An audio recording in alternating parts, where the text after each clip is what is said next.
Master Xingqiu, thank goodness you're finally back. Oh? Why do I detect an urgency in your voice? The guild has had a whole string of strange orders in recently. Everyone's been completely caught off guard. Your father gave me specific instructions to ask you to stay and help out if I happen to see you. I see. Have someone sort the orders by type for now. I'll deal with them myself shortly. Oh, how wonderful. Thank you, Master. With you on the job, I can breathe a sigh of relief. Hey, Xingqiu! Glad you're here. We want to ask you for some information. Traveler, Paimon, please wait a moment. Shu, I need to entertain some guests.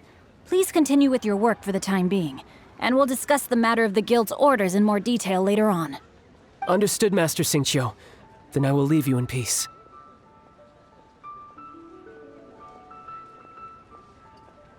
I wasn't counting on finding you here today. What's going on?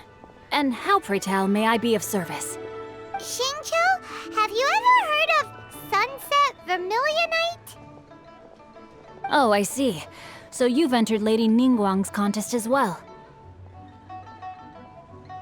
As well? Do you mean... The truth is, the Feiyun Commerce Guild is in possession of some sunset vermilionite, but only one piece. We are holding it on behalf of someone who has asked us to put it up for auction, and a lot of interested parties have already come to us inquiring about the price. At the end of the day, it all comes down to supply and demand. In this case, I'm guessing the final transaction price may be in excess of 500 million mora. 500 million?! Honestly, I would recommend that you don't bother bidding on this one. The price is greatly inflated, and it's just not worth it. But without any sunset vermilionite... Don't panic. I don't suppose you ever heard of Seagaze? Who?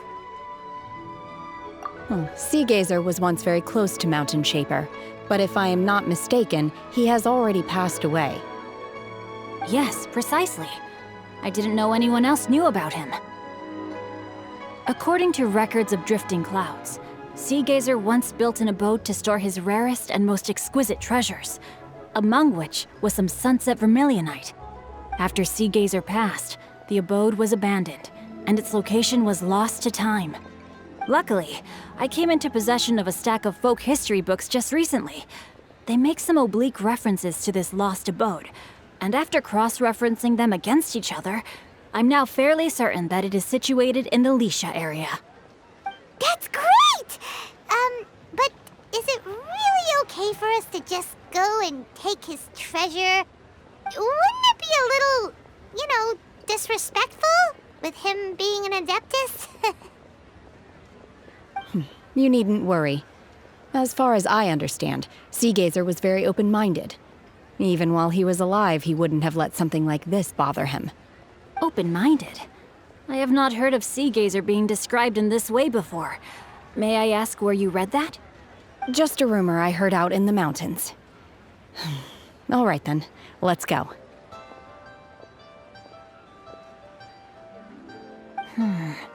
There's something about this young lady that reminds me of a good friend of mine. Oh, I almost forgot. Adepti abodes tend to have very ingenious designs, especially when it comes to their defense mechanisms. Plus, it's likely to be crawling with monsters after being abandoned for so long. So please, be very careful. Okay, we will be. Thanks, Xingqiu.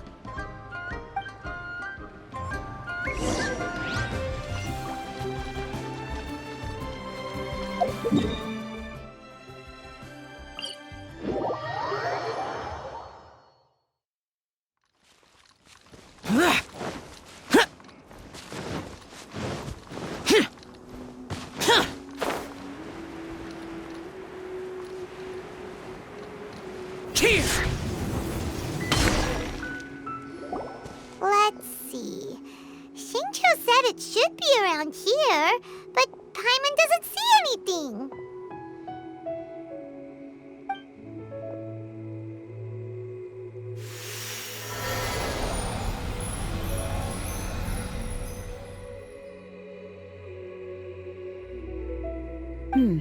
This place was hidden using a special adepti art.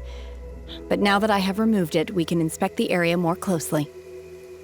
Wow, that's amazing! Yep, let's take another look around. Hey, look!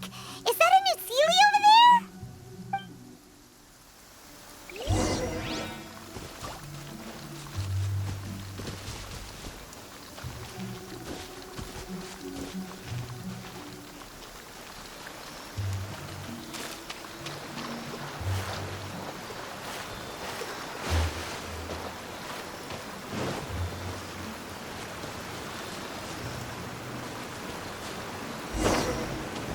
The Sealy got to here and then disappeared.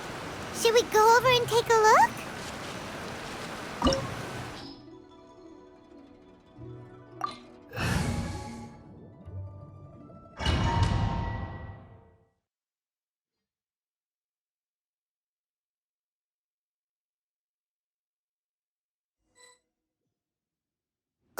What? Weren't we at a waterfall just now? How did we suddenly end up here? Oh, so many clouds. It feels like we're high up in the sky. I believe this is the abode of that adeptus. With any luck, the sunset vermilionite we're looking for should be in here. Really? Let Paimon see. Huh? Isn't that the Sealy from before? Look, it's gone and snuck beneath the clouds. And now that Paimon takes a closer look, the rocks and trees here don't seem complete. Oh, could there be something below the clouds? These are not real clouds. They are the product of an adepti art used for spatial partitioning. If we want to go down, we must first destroy the mechanism that is maintaining the adepti art. All right, then let's do it. I sense the presence of monsters in this place.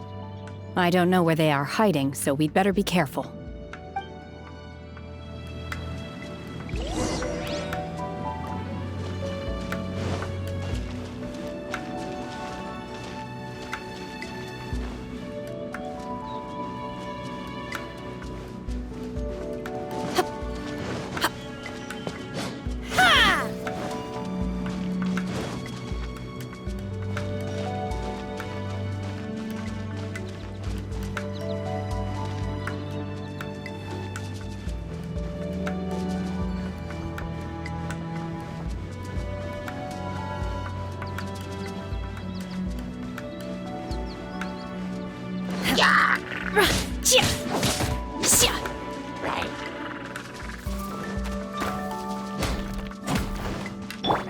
Burst forth!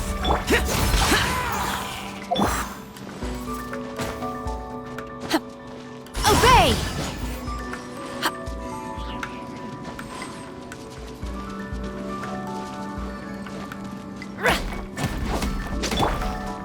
Live! Forage!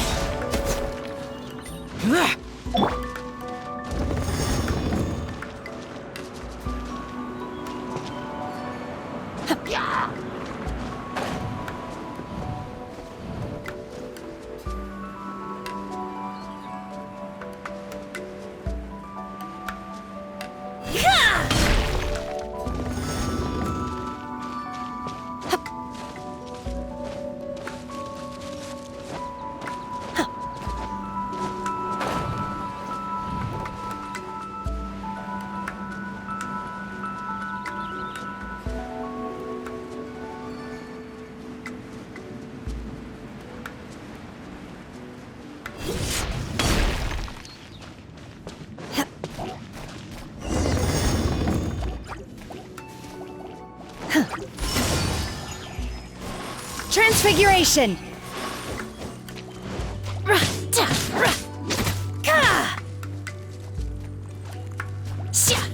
Unleash! It appears that we've been taken for intruders. This time, why not allow me to care of this? Riptide! Obey! Do your master's bidding! Manifest! I'm going in! Live!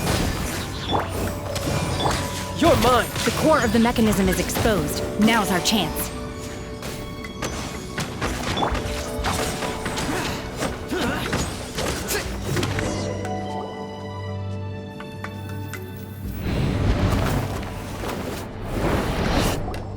Whoa! We're gonna fall!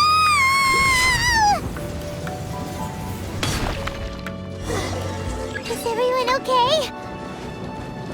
Look! The Celia's disappeared beneath the clouds again! It looks like we need to go further down. But before that, let's destroy the guard mechanisms on this level first.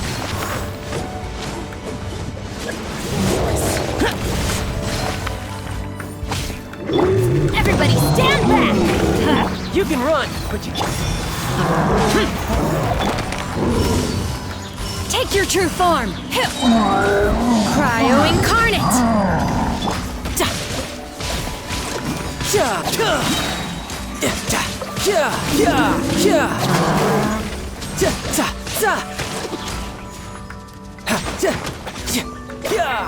Useless.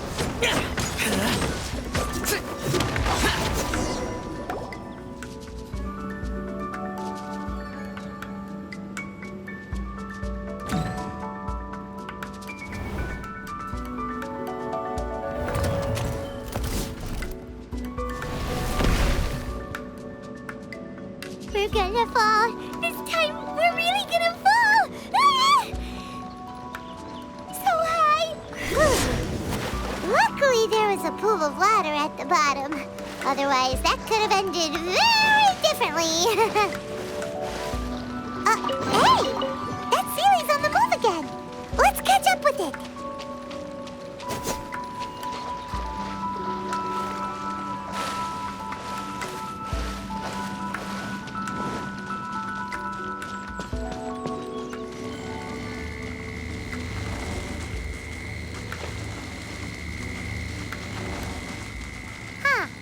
Something looks different about this stone wall. Let's take a closer look.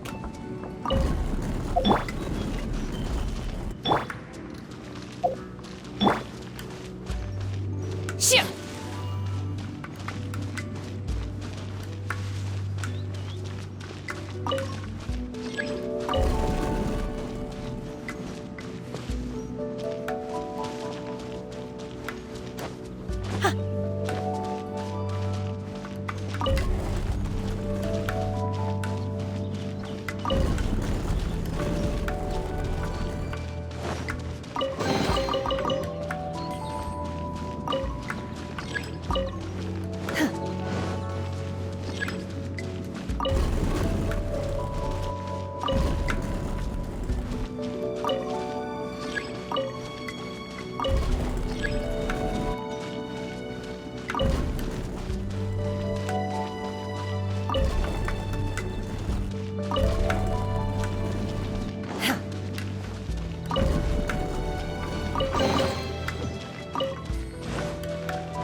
Coming to be!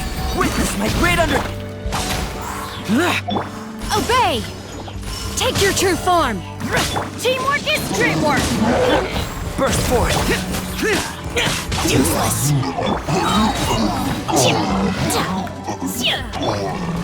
Riptide!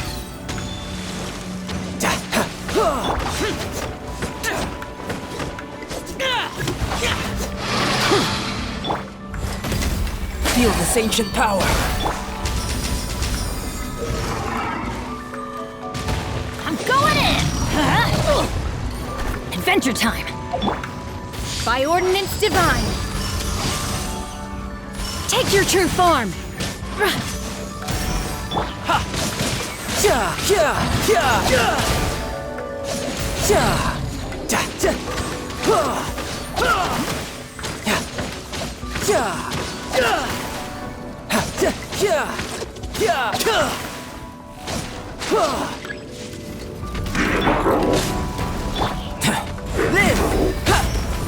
Useless! Take your true form! Do your master's bidding! Manifest! Teamwork is dreamwork! Moment of birth! You can run, but you can't hide! You're mine!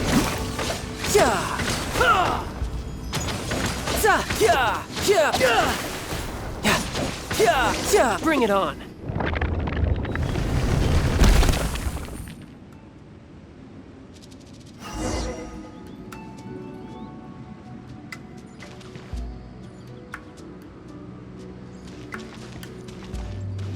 No time to lose.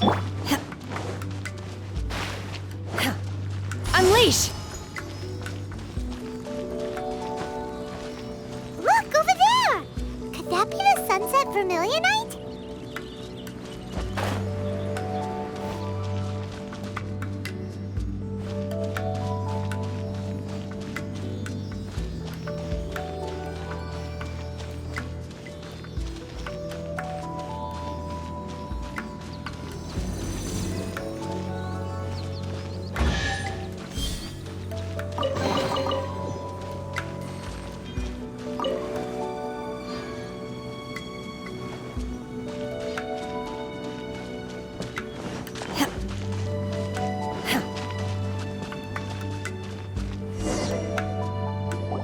Is this it?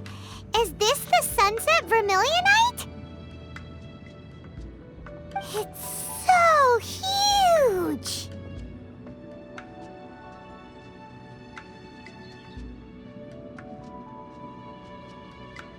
That's true, but then again, why isn't it floating?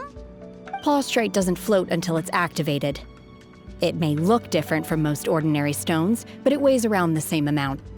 Only activated does Plaustrite reveal its true nature, breaking free from the shackles of the mortal realm and ascending up into the heavens. Wow, Shenhe, you seem to know everything about this. Only because my master is fond of chatting about these things. The moment she has some time to spare, she'll come straight for me and start telling story after story. I don't care for her stories most of the time. I certainly didn't expect them to ever come in handy like this. Hold on a sec. Paimon just realized something. If we activate it here, there's no way we'll be able to get it back to the site, right? Heck, we'll be dragged up into the sky too! But if we don't activate it, how else are we gonna lift it? This rock must weigh well over 1,000 pounds, surely! Don't worry. I can handle the weight quite easily. Are you sure? Be careful. Please don't worry. I'm well aware that a Plaustrite sample this large must be highly valuable. I will be gentle with it and make sure it does not get damaged. My safety. That's right! Paimon's sure you can handle it and everything, but if something this heavy lands on you, you're gonna get yourself hurt, no matter who you are. You gotta be extra careful when lifting heavy objects. It's just common sense. Is it now? Well then, thank you. I'll go on ahead with the Plaustrite. Let's meet at the building site later. How is Shenhe able to carry that huge rock all by herself? Adepti super strength much? We can't slow down yet. Let's go meet her at the building site.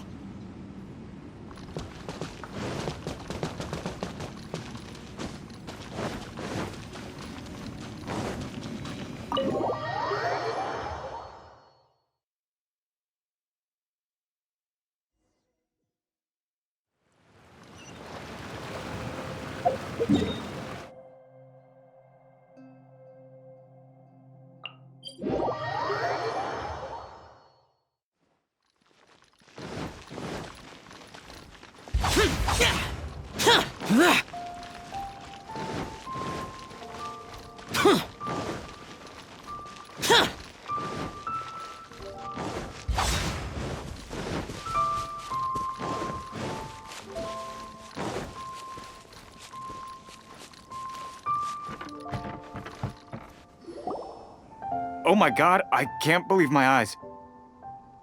How can she lift that massive rock all by herself? She's gotta be one of those adepti, surely. Oh, mighty adeptus, please give me your blessing so that in the coming year I may reap a more bountiful salary. This is top tier in size and quality, and the condition it's in is quite simply immaculate. Congratulations, this item is approved for submission. I'm going to award you full marks for the Sunset Vermilionite item. May I take your name? My name isn't important. I'm not even here to compete. I was just delivering this for some other people. They should be here any minute now. Shenhe, and Ningguang's little helper. Ah, so you're the ones behind this. No wonder.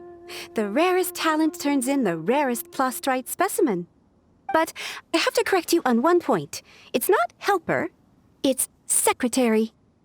Okay then, Miss Secretary, what do you think of the rock we found? Pretty amazing, right? In truth, it is the finest piece of plastrite we have received so far. If everything goes according to plan, we will use this piece in the foundation of the Jade Chamber, which will enable us to proceed to the next stage of construction. As a side note, Lady Ningguang has rented some dwellings in the nearby area to serve as accommodations for the contestants. If you need a place to rest, you are welcome to stay there. Now, please excuse me. As you can see, there is still a lot of work to do on the building site. Shenhe, Shenhe! Just now on the way over, pretty much everyone was singing your praises! Oh, really? What kind of reaction is that? So strange. Aren't you happy about it? Whenever Paimon gets praised, Paimon can't help but hold her head up high and break into a big, smug smile. I've had similar compliments before. They call me an adeptus, treat me with great deference and respect, as if I'm set apart from the common folk. Yeah, 'cause that's how adepti are. At least the ones we've met are pretty unique and reclusive, too. Way different than normal people. But I am not... Shenhe? I'm fine. I've been exerting myself quite a lot ever since we set foot in that abode. I'm just a little fatigued. Well, Byron said that there are some makeshift hotels we can use, right? Let's go check in and take a rest. No need. I simply need to find myself a secluded place in the wilderness to sit and meditate in silence. You can't do that. It's dangerous out in the wild on your own. When you're hungry, you go eat something tasty. And when you're tired, you go lie down in a nice, comfy bed. All right? Seriously, don't punish yourself like this. Okay. If you insist. Great! Now we're talking. Let's head to our hotel.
Hi there.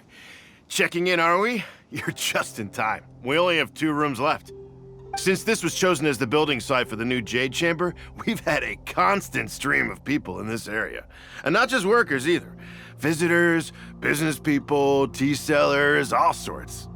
So, business is booming for me today. Very few vacancies. You're lucky you got here when you did. Great! One of your rooms is still being cleaned. I guess it should be ready within the hour. The other room is just through the door on the left. Here are your keys. All right. Hope you enjoy your stay. Please excuse me, I'll leave you to it. Shenhe, you should go get some rest. We'll hang around outside until the other room's ready. Paimon's gonna go see if there's anything good to eat around here. Paimon couldn't help but notice one of the guests walk in with a huge grilled chicken drumstick before. Let's buy one for Shenhe too. She can have it as a midnight snack, or save it for breakfast tomorrow. All right. I will head to my room for now. If you need anything, don't hesitate to disturb me. I'm a light sleeper. I will hear if you knock on the door.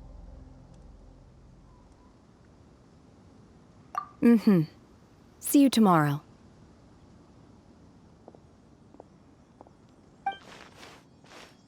Hey, isn't that Cloud Retainer? What's she doing here? Let's go and say hi.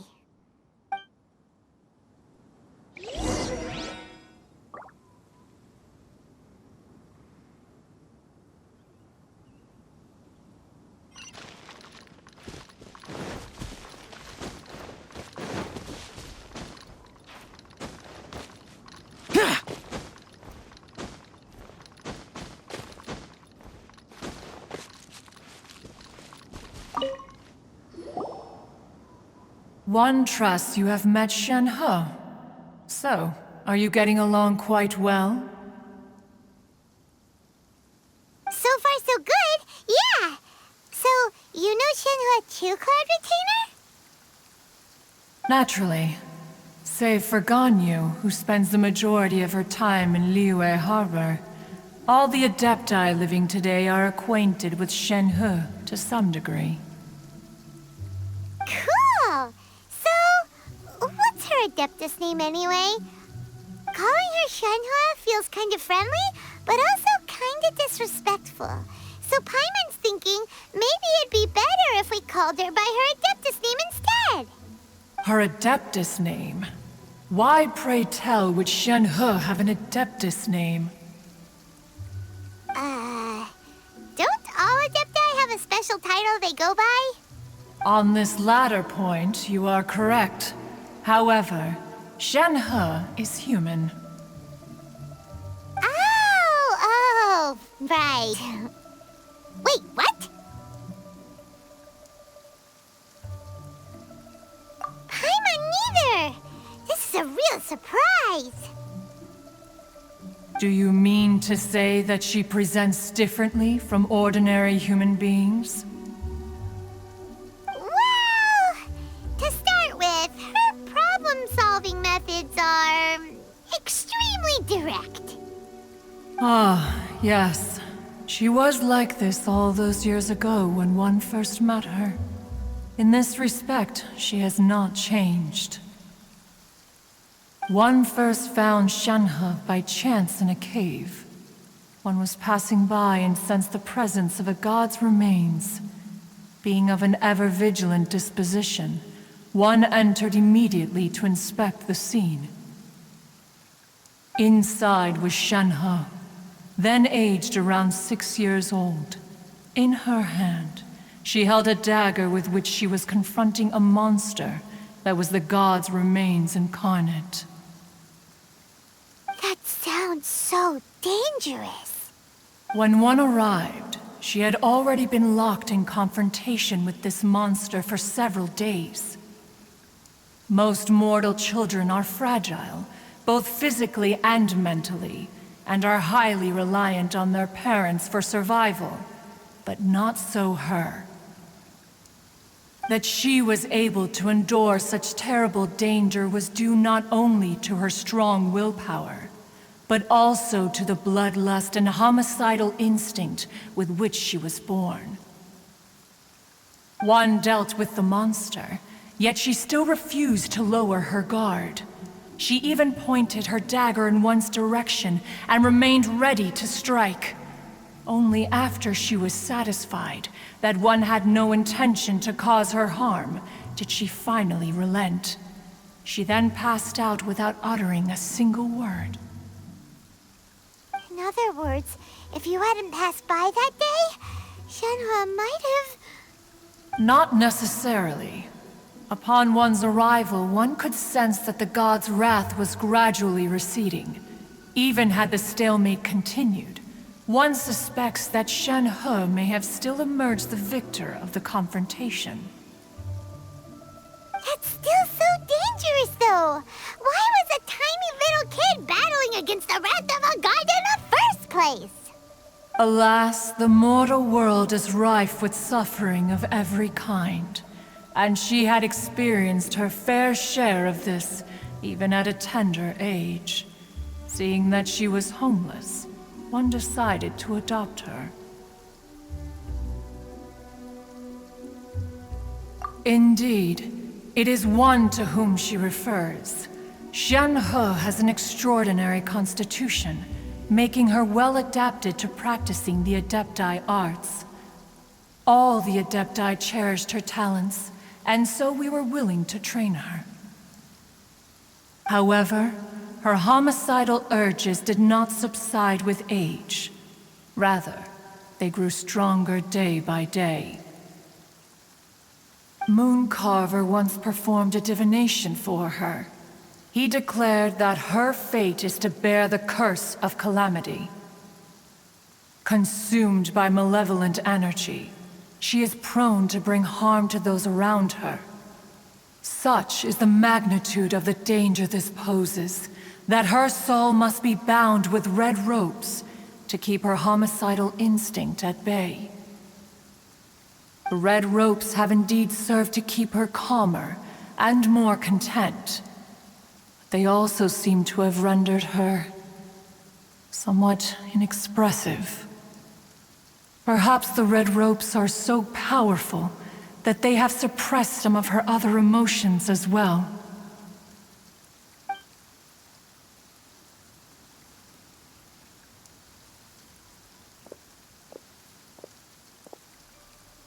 It is only by fate that people's paths may cross. Now that Shenhe's path has crossed with yours, please be sure to treasure the gift that fate has given you, and take good care of her. Oh, now Paimon gets it. You came out here to check up on Shenhe because you were worried about her, didn't you? Huh. You dare draw such a facile conclusion on the nature of one's present excursion? Incorrect. The truth is that while Liyue Harbor may seem peaceful today, danger is always lurking in the shadows. Ningguang once made a bold assertion that this is to be the era of the contract between Liyue and the humans. Well, one is most curious to observe how she will respond to the coming storm. If she handles it admirably, one is willing to be a witness to her achievements. But if she does not, the Adepti shall not hesitate to seize control. Let us conclude our conversation here for today. One has occupied enough of your time, and night is approaching. Be sure to get ample rest.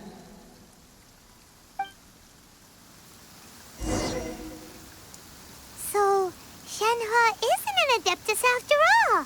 She just grew up around the adepti. Oh, no wonder she doesn't like being treated as an adeptus. Having everyone falling over themselves to show their respect all the time must be kind of hard to deal with. A human raised by the Adepti is precisely what Liyue needs right now. It is also what the Adepti wish to give to Liyue.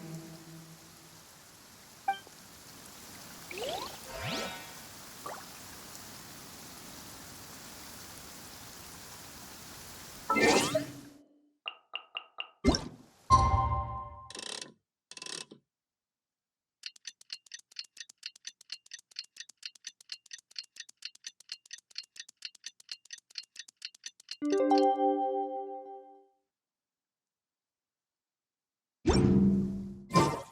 damned will...